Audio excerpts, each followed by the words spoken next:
Rachida Dati n'a pas que des ennemis en politique. Sa rivalité notamment avec Anne Hidalgo, maire de Paris, est régulièrement étalée sur la place publique.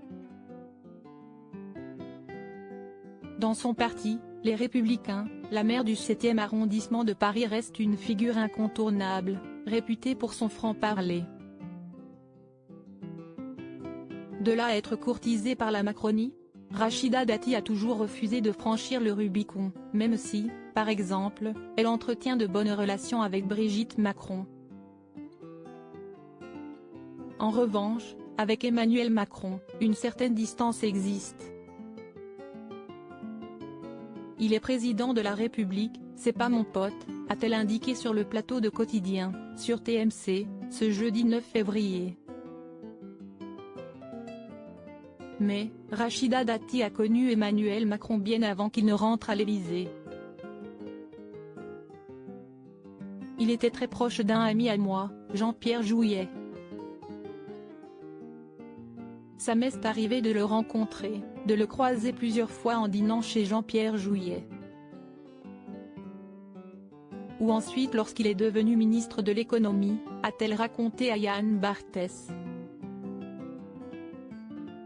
Et de confirmer avoir un lien avec le président de la République. On se parle. On parle politique.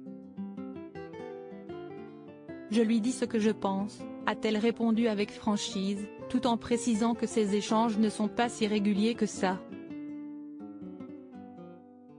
En revanche, il n'est pas question pour l'élu de droite d'intégrer un gouvernement sous Emmanuel Macron, ce dernier ne lui aurait jamais proposé d'ailleurs.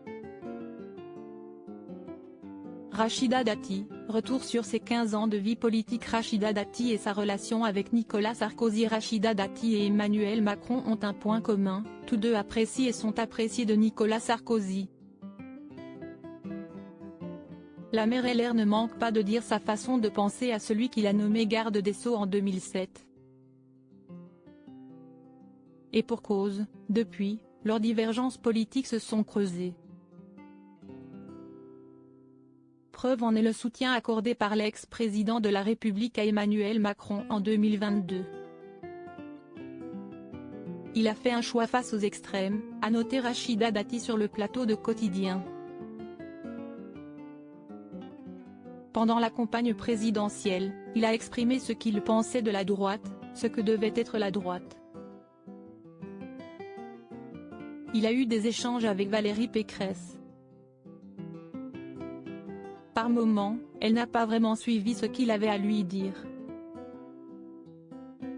Donc lui est resté dans sa cohérence, a fini par concéder l'élu à la mairie de Paris, en profitant pour adresser un petit tacle à sa rivale francilienne. Crédit photo, capture d'écran TMC.